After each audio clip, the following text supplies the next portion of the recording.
When we feel guilty for taking a life, it's because God values life. When we feel guilty for lying, it's because God is about truth.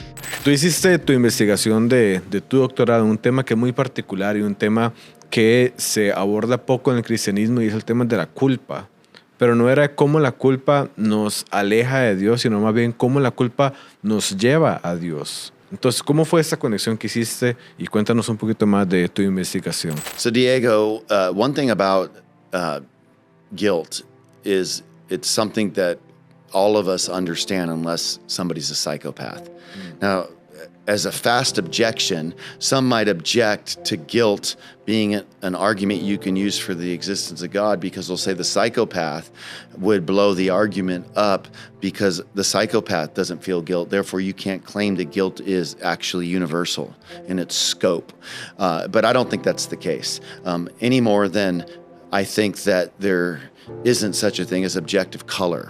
I happen to be colorblind, and that doesn't mean there isn't objective color, and that color isn't objective universally. It just means that there are some people that have a deficiency as it relates to recognizing that there is such a thing as objective color. And so I might not be able to use the sense of sight to be able to see color objectively the way that you can. But I can use my reason to know that there is such a thing as objective color.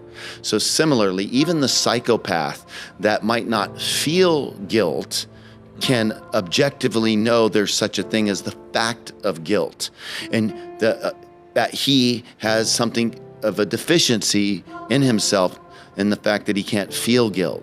And so guilt then, I think, is something that we can relate to. And when we're trying to get to the bottom of this, it can become a great tool as a part of the moral argument for arguing for the existence of God. And I'm so thankful for natural theology that gives us many ways to talk about God's reliability and existence while we're looking at things within nature or even within ourselves.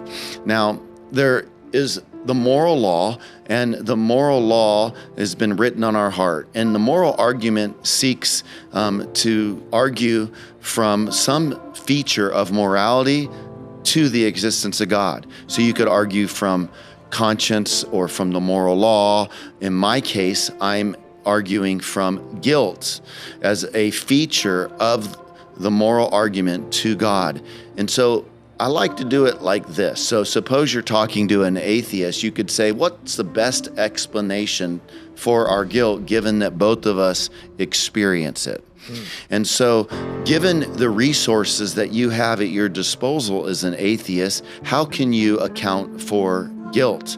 And so I listen to the different explanations, and what the atheist has a very hard time doing is grounding their guilt in an objective standard. And really the only way I think that they can do it is if they go to Platonism. And so there's such a thing as an atheistic moral Platonist that will try to say that there is this Platonic world that imposes itself on us what is right and what is wrong. And when we break that moral law, what ends up happening is we're guilty. But these are abstract objects. They're non-personal. We're not accountable to them. So how in the world can they be offended? How in the world can they know really what we're up to? It's not like they're knowledgeable. And so why should we even worry about it if we're not obligated? So in order to be, offend something, in order to, be obligated to something, these are personal features. So I talk away kind of the objections that, the atheist will bring up, and I really kind of go to, let's talk about what a God would look like that could account for guilt. So I like to say that, guilt, it's, obviously something that's universal, it's timeless, but then what does it tell us about God? I think we can learn that it points to a personal God. When we break a moral law, it feels personal, our guilt. And so we feel like we've been watched, we're being looked at, not like some abstract realms out there, which, by the way, most people don't, that makes sense of that. It's confusing. So it takes a personal God. to be offended. An abstract object's not offended. It also would let us know that there is a God that is all-knowing, or at least has a vast amount of knowledge, because if it's universal and timelessly universal, we feel like somebody has our records, that somebody has a handle of us. Well, that would mean that this God is knowledgeable in that way. Our guilt can also tell us that God's good. Well, how is that? Well, why is it that every time we do wrong, we feel guilt?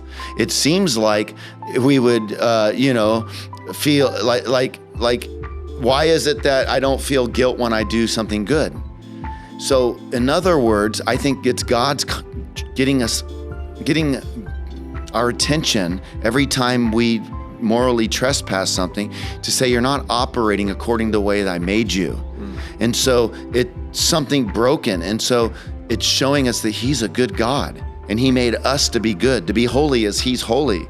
And so when we feel guilty for stealing, it's because we are supposed to work for the things that we get in life. When we feel guilty for taking a life, it's because God values life. When we feel guilty for lying, it's because God is about truth. And so you end up finding out through the opposite of what we did. If you murder, it's because God's pro-life. If you feel guilty for lying, it's because God's pro-truth. And so we can get at the truth and goodness of who God is through what we experience as a consequence of our feelings of our guilt. Now, guilt can be pseudo or false, but if our guilt corresponds to reality, I think it's true. So if I feel guilty for murdering somebody, but I didn't murder somebody, then it's false guilt. But if I feel guilty because I murdered somebody, then that is true guilt. Now, if I don't feel guilty and I murdered somebody, that doesn't mean I'm not guilty. It just means that I have a numbed conscience, but I need to rationally recognize that I still violated the law.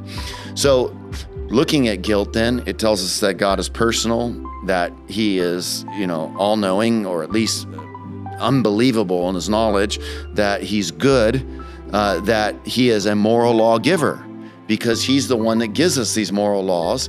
So He, as the moral law, gives us the moral law, issues the divine command, which then becomes our moral obligation. And when we fail to make good on it, hence we trespass.